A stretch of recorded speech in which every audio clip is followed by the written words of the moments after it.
प्रिय विद्यार्थियों, लोक प्रशासन की कक्षा में आपका पुनः स्वागत है।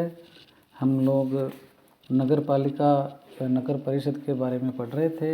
हम लोगों ने नगर परिषद की संरचना के तहत जो उसकी परिषद है, अध्यक्ष व उपाध्यक्ष है, आयुक्त व अधिशासी अधिकारी हैं और जो समितियां हैं उनके बारे में पढ़ा। इसके अलावा जो नगर परिषद और नगर पालिका है उसकी बैठकें, गणपूर्ति, उसके बारे में पढ़ा। निर्णय निर्माण की प्रक्रिया के बारे में पढ़ा।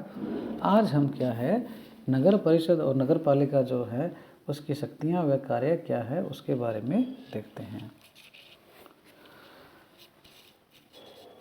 नगर परिषद व नगर पालिका को शक्तियां प्रदान करने की क्या दो प्रणालियां हैं।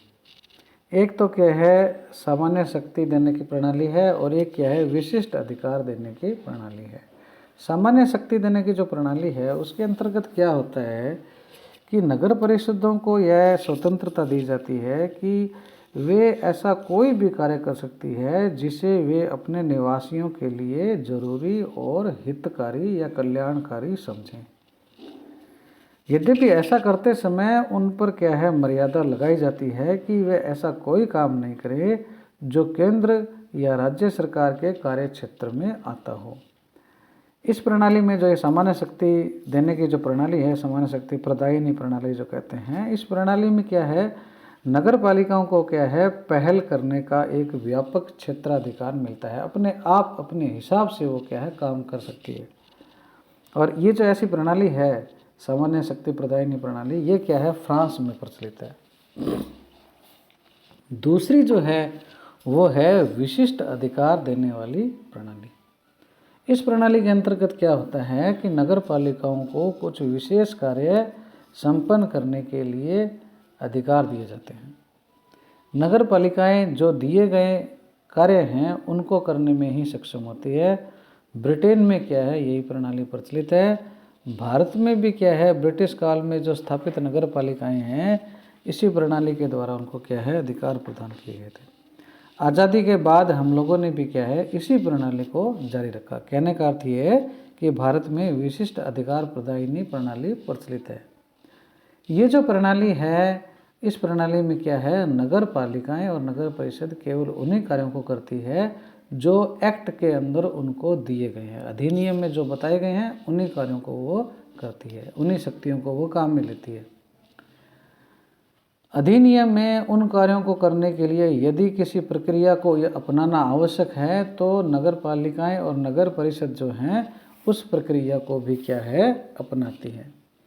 नगर पालिकाएं यदि अधिनियम के प्रावधानों, निर्देशों या प्रक्रिया की अवहेलना करती है तो उसके कार्यों को क्या है न्यायालय में चुनौती दी जा सकती है।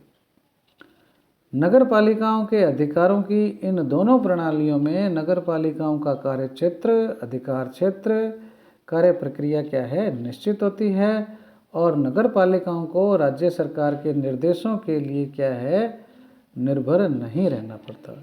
इस प्रकार से अधिनियम के प्रावधानों की जो दी गई सीमा है उसमें क्या है इस प्रणाली के अधीन नगर पालिकाएं स्वायत्तता का सही उपयोग कर पाती हैं। तो हम अब देखते हैं जो ये हमारे भारत में विशिष्ट अधिकार देने वाली जो प्रणाली है, अधिनियम के तहत जो शक्तियां दी जाती है उसको क्या है बिंदुवार देखते हैं। पहली है विधायी शक्ति। नगर पालिकाओं को क्या है संबंधित अधिनियम जो है उसकी सीमाओं में रहते हुए क्या है नियम और उपनियम बनाने का अधिकार दिया जाता है। प्रत्येक नगर पालिका को अपने कार्य संचालन के विषय में तथा अपनी शक्तियों और दायित्वों को समितियों को प्रायोजित करने के विषय में आवश्यक नियम बनाने की शक्तियां होती हैं। नगर पालिकाएं अपने कर्मचारियों तथा पदाधिकारियों के मार्गदर्शन के लिए भी क्या है आवश्यक नियम बना सकती है। नगर पालिका में नियुक्त किए जाने वाले किसी कर्मचारी से यदि प्रतिभूति, जिसको हम गारंटी कहते हैं, हुंडी कहते हैं, या जो जमानत की राशि है उसको लेना क्या है आवश्यक होता है। इसके लिए क्या है समस्त निश्चय नियमबद्ध करने का अधिकार क्या है नगर पालिका को होता है। राजस्थान में जो नगर पालिका अधिनियम है उसकी धारा 88 जो है 88 है उसमें कहा गया है कि प्रत्येक नगर पालिका को ऐसे नियम बनाने की शक्तियाँ होगी जो इसी अधिनियम की धारा 297 से क्या है असंगत ना हो। 297 में क्या कहता है कि नगर पालिकाओं के नियम बनाने की शक्ति राज्य सरकार में भी निहित है। अर्थात राज्य सरकार द्वारा जो बनाए गए नियम हैं और नगर पालिका अधिनियम 88 में जो बनाए गए नियम हैं उनमें क्या है कॉन्ट्राडिक्शन या विरोध ना हो। अर्थात ऐसे कोई नियम वो नहीं बनाएगी जिससे क्या है 297 के तहत राज्य सरकार के द्वारा बनाए गए नियमों के में क्या है विरोधाभास हो। इसके अलावा क्या है प्रत्येक नगर पालिका अपने कर्मचारियों की नियुक्ति, दंड, पद से हटाने की जो रीति है, तरीके जो हैं, उनकी जो शर्तें जो हैं उनका निर्धारण कर सकती है, किंतु ऐसा कोई भी आदेश राज्य सरकार के द्वारा अनुमोदित होना जरूरी है। राजस्थान के अधिनियम में तो यह स्पष्ट प्रावधान किया गया है कि नगर पालिकाएँ धारा 88 के अंतर्गत जो भी नियम बनाएगी वे तब तक लागू नहीं होंगे जब तक राज्य सरकार उनका क्या है अनुमोदन न कर दे, यानी उनको क्या है परमिशन न दे दे। नगर पालिकाओं को यह भी शक्ति होती है कि राज्य सरकार की स्वीकृति से वे किसी कर को क्या है निलंबित कर सकती है, उसे कम कर सकती है। नगर पालिकाएँ बाजार जो हैं, पब्लिक प्लेसेस जो हैं, लोक स्थान जो हैं, फल या सब्जी के स्थान जो हैं, उनके उपयोग के लिए क्या है किराया या अन्य प्रकार से अन्य जो प्रभार है कोई लेवीज जो हैं उसके लिए भी क्या है उपबंध या प्रावधान कर सकती है। और इसी में क्या है 88 में यह भी प्रावधान किया गया है कि नगर पालिका के द्वारा बनाए गए नियम और उपविधियों को पब्लिक के निरीक्षण के लिए कार्यालय के समय क्या है नगर पालिका का कार्यालय में जो उपस्थित क्या है उसको रखा जाएगा और इसकी जो प्रिंटेड कॉपी है वो लागत मूल्य पर क्या है बिक्री के लिए भी क्या है उपलब्ध कराई जाएगी, जो भी रूल रेगुलेशन है उसके मामले में। तो इस प्रकार से क्या है नगर परिषद जो या नगर पालिका जो है उसको क्या है विधायी शक्तियाँ दी गई है। अब हम देखते हैं कार्यकारी शक्तियाँ।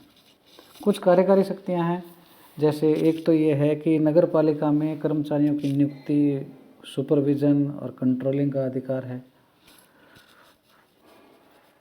दूसरा है कर्मचारियों के विरुद्ध क्या है अनुशासनात्मक कार्रवाई करने का अधिकार है। कॉन्ट्रैक्ट जो है अनुबंध जो है उसको स्वीकृति देने की शक्ति है। नगर पालिका के जो दिन प्रतिदिन का जो प्रशासन है उससे संबंधित कोई निर्णय लेना है वो भी क्या है कार्यकारी शक्ति है।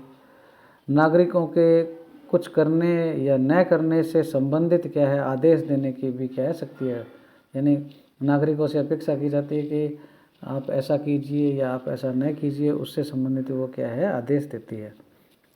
नगरीय जो टैक्स हैं, अर्बन टैक्स जो हैं उनको एकत्र करता है, ये भी इसको क्या है पावर है। नगर का जो विकास है उसको उसके लिए जो भी खर्चा होता है तो खर्चे की भी क्या है कार्यकारी शक्ति है। नगरीय जो अधिनियम है और नियमों की अवहेलना जो करता है उनके विरुद्ध क्या है मुकदमा दर्ज करने की शक्ति है और लाइसेंस देने की भी क्या है इसको शक्ति है। तो ये क्या है कार्यकारी शक्तियाँ आती है। वित्तीय शक्तियों के अंतर्गत क्या है कर लगाने की शक्ति है, फीस, पेनल्टी और टैक्स कलेक्ट करने की शक्ति है। नगर पालिका जो है उसका बजट तैयार करने की शक्ति है। नगर पालिका के जो कार्य हैं उन पर क्या है व्यय करने की भी शक्ति है। इसके अलावा कुछ निर्वाचकीय शक्तियाँ भी है, मतलब चुनने की शक्ति है, चुनाव की शक्ति है। एक तो क्या है नगर परिषद और नगर पालिका का अध्यक्ष और सभापति को चुनती है, ये उपाध्यक्ष और उप सभापति को चुनती है। सांविधिक समितियां हैं उनके मेंबर का वो चुनाव करती है और अन्य जो समितियां हैं उनके सदस्यों का भी क्या है चुनाव करती है। तो ये इस प्रकार से क्या है नगर परिषद और नगर पालिका जो है उनकी 4 प्रकार की शक्तियां हैं। इसके पश्चात अब हम देखते हैं नगर परिषद और नगर पालिका जो है उसके कार्यों के बारे में।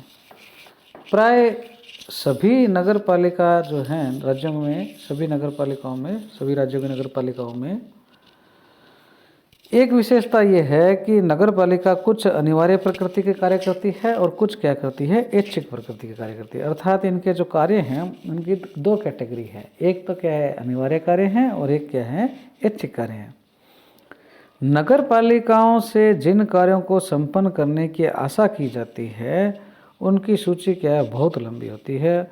और नगर पालिकाओं का एक अनिवार्य लक्षण यह भी रहा है कि वे अपने व्यापक अनिवार्य जो दायित्व हैं उनमें से अनेक दायित्वों का क्या है, सफलतापूर्वक निर्वाह करने में क्या है, सफल नहीं हो पाती है।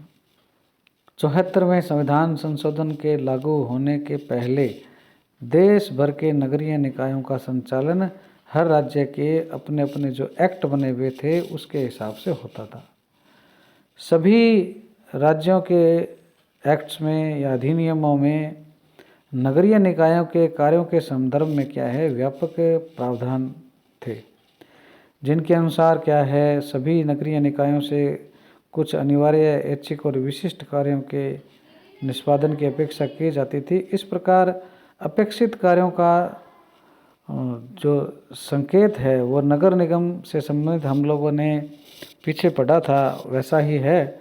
और जो नगर निगम में हम लोगों ने ऐच्छिक कार्य, अनिवार्य कार्य और जो विशिष्ट कार्य जो पढ़े थे, लगभग मोटा मोटी जो ये कार्य हैं वो ही इसमें हैं, तो इसकी क्या पुनरावृत्ति करने की आवश्यकता नहीं है। इसके अलावा भारत के 74वें संविधान संशोधन अधिनियम के द्वारा क्या है, सभी नगरीय निकायों के द्वारा निष्पादित किए जाने वालों जो कार्य हैं उनकी जो सूची है वो भारतीय संविधान की जो 12वीं अनुसूची है उसमें क्या है, सूचीबद्ध किया गया है और उससे संबंधित भी हम लोग क्या है पढ़ चुके हैं, तो इसलिए उसकी भी क्या पुनरावृत्ति करने की आवश्यकता नहीं है। तो आप लोगों के यदि प्रश्न आ जाता है तो पूर्व में जो आप लोगों ने नगर निगम के जो कार्य, ऐच्छिक और अनिवार्य कार्य जो पढ़े थे उन्हीं की क्या है आप उसमें एंट्री यहाँ लिख सकते हैं, कर सकते हैं।